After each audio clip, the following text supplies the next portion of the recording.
Puput Anwiliana sebagai host dalam kegiatan pengajian online yang bertema menjadi hafiz Quran di era milenial.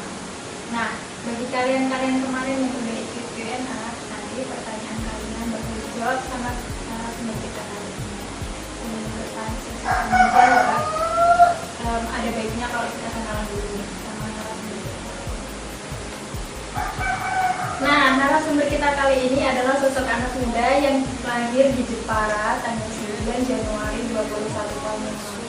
Dia adalah sosok anak muda yang baru menyelesaikan pendidikannya sebagai sarjana hukum di Universitas Islam Negeri Maulana Malikiddin Malang, Jawa Timur. Nah, dia juga punya hobi yang anti mainstream banget nih. Dia mempunyai hobi yaitu traveling, fotografi, dan kuliner. Walaupun dia sukanya jalan-jalan, tapi dia tetap basicnya itu adalah seorang santri. Jadi dia itu gak pernah lupa sampai namanya ngaji. Keren gak tuh?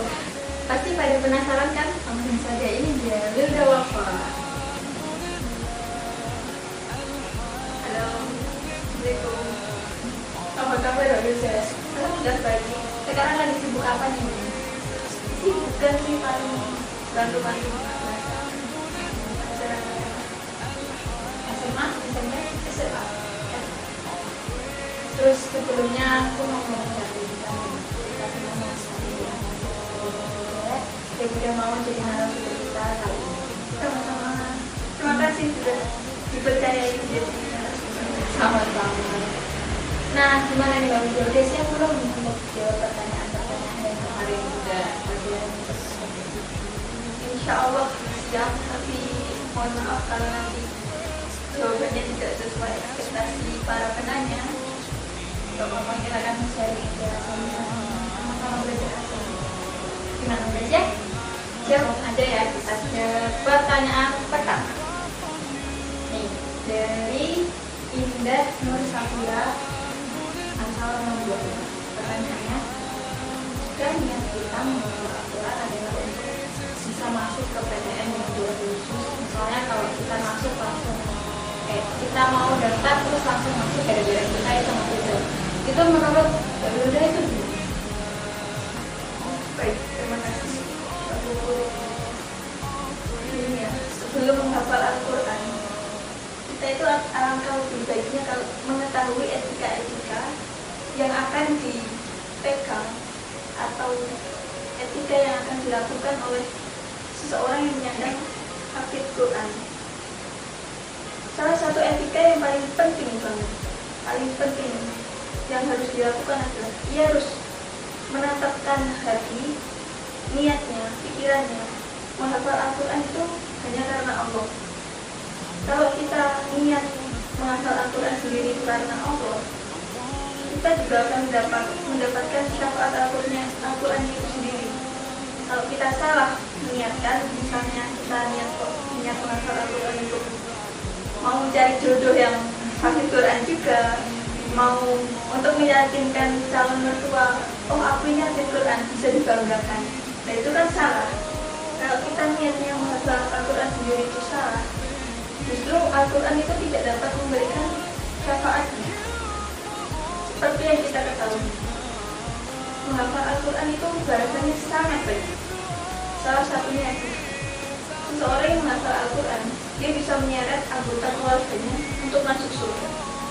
Allah itu sangat-sangat tidak pelit terhadap hamba-hambanya yang mau beribadah itu tulus karena Allah.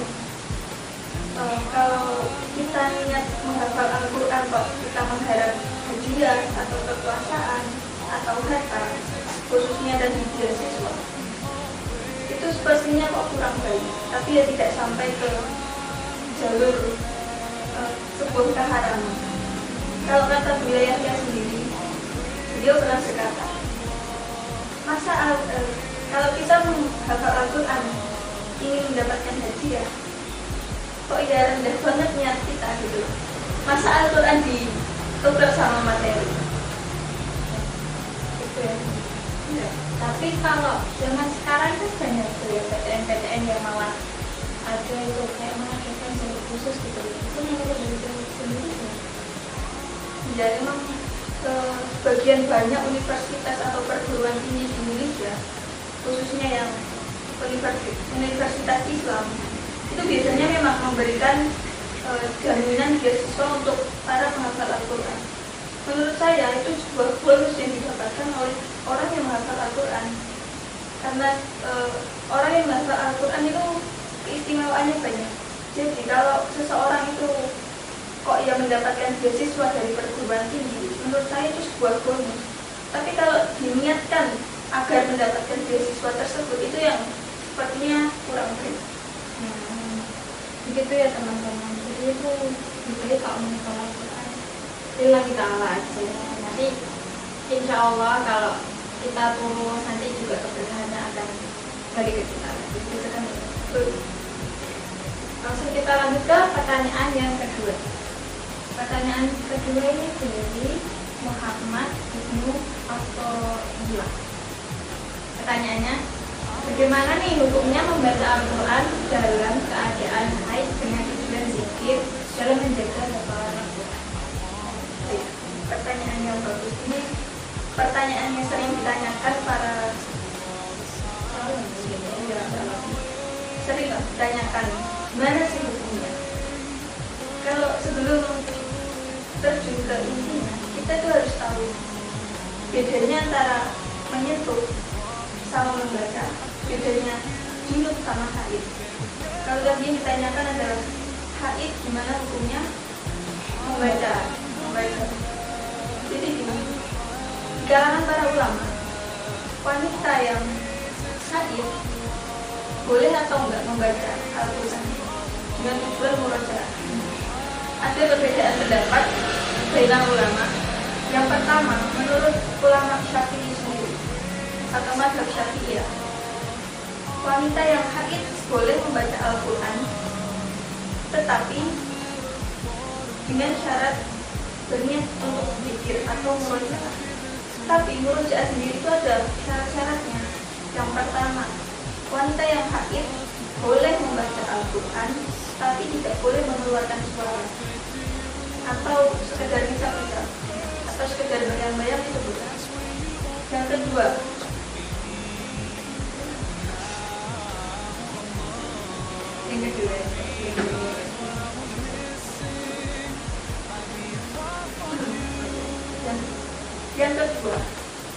boleh membaca Al-Quran dengan niat murojaah, tapi kalau di mazhab Syafi'i itu tidak boleh menambah.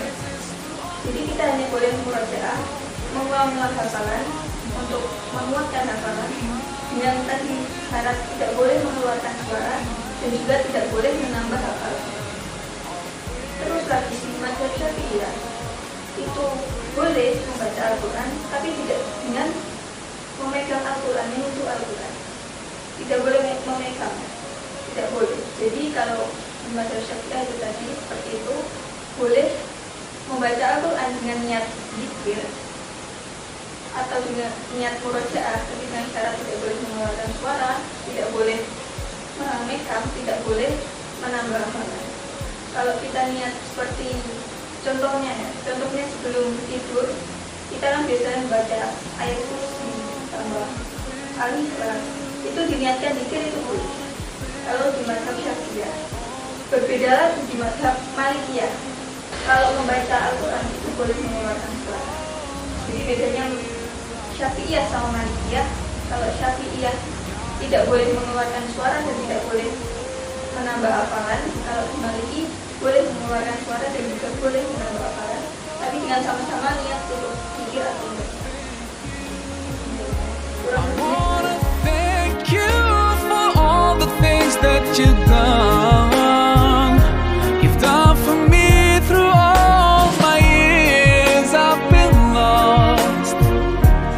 guided me from all